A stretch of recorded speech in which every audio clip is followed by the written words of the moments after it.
Your cat used to land right in the middle of your chest every single night. These past few weeks, it hasn't. Once you understand why that spot changed, you will know exactly what your cat is telling you now. Maybe it curls at your feet these days. Maybe it stretches out beside your hip, close but not quite touching. That is not your cat pulling away. It is usually the opposite.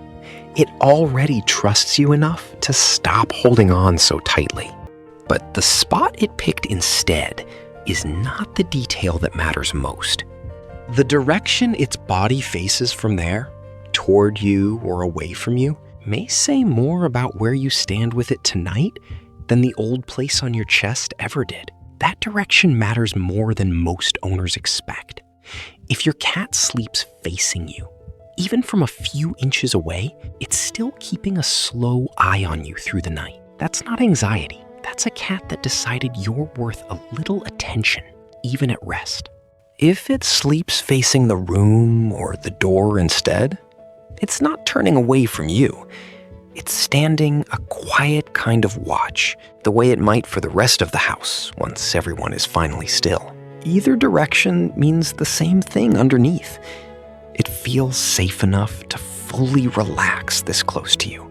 The only difference is what it chooses to keep half an eye on while it does. There's a third version, and it's the one most owners read backward. Some cats start sleeping with their back to you instead. That can look like distance. It almost never is. Turning its back on you, in feline terms, is one of the clearest trust signals a cat has. It means it doesn't feel the need to track you anymore. Nothing behind it requires watching. A cat that once needed to face you all night, just to be sure, eventually stops needing that proof at all. Direction is only half of it, though. Timing tells you something the position alone never will. Some cats wait at the edge of the bed, completely still, watching you for a moment before they commit to lying down. That pause is not hesitation about you. It's the same check it used to need from your chest, just run from a slightly safer distance now. Once you go still enough, long enough, it finally lowers itself down beside you.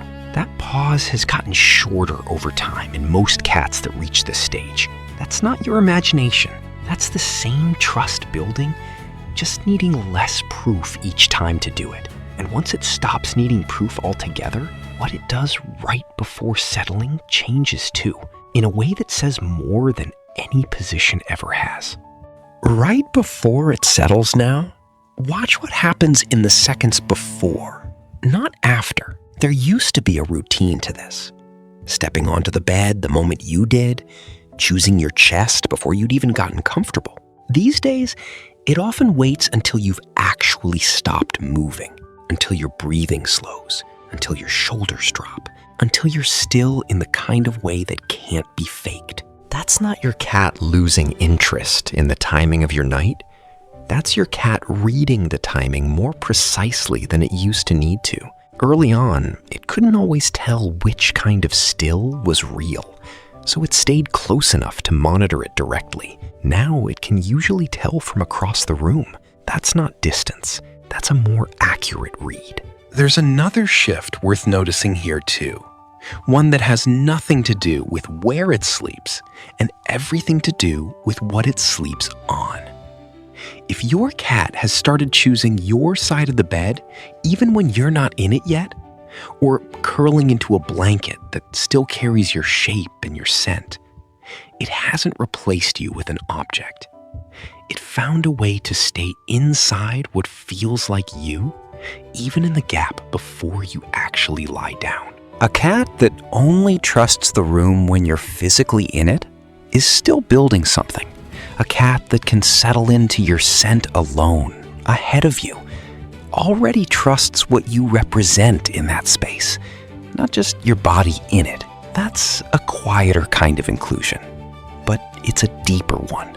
You've become part of what the room means to it, not just who happens to be in the room. So the chest, the new spot, the direction, the pause before lying down, none of those changed because the bond weakened. They changed because your cat needed less proof, in less obvious ways, to feel as safe as it did that first night it chose you over every empty cushion in the house. What's left is the part most owners never connect to any of this at all. The exact moment everything you've just learned clicks into place. That moment is small enough that most owners never catch it. It happens right as your cat is choosing its spot for the night. In that 1 second between approaching and committing, it glances at you first. Not the room, not the door. A quick check on your face, your hands, the shape of you already settled. That glance is the whole story finishing itself. Every change you've noticed, the spot it left, the direction it faces now, the pause before it lies down, the way it trusts your scent even before you're there, all of it comes back to that one look. It isn't checking because it's unsure of you anymore. It's checking because checking has become the last small ritual left between two animals who already know the answer. Your cat didn't move away from your chest because the bond got smaller. It moved because the bond got steady enough that it no longer has to hold on with its whole body to feel it. That's not less closeness. It's closeness that stopped needing proof. Tell me one thing before you go. Where does your cat actually end up by morning? Still pressed against you? A few inches off? Or somewhere across the room entirely? I read these, so don't hold back. If you want to keep learning what your cat has actually been telling you this whole time, subscribe to Feline Language. And there's one more piece of this you should know about. Because sleep position is only half of what your cat mirrors back at you. Some cats start reflecting something much harder to miss than where they sleep. Your mood, your tension, the exact moment your day went wrong before you said a word about it. If your cat has ever calmed down or tensed up, almost in step with you, you need to see your cat mirrors your mood. Why this happens. It explains the part of this bond that goes even further than sleep ever could.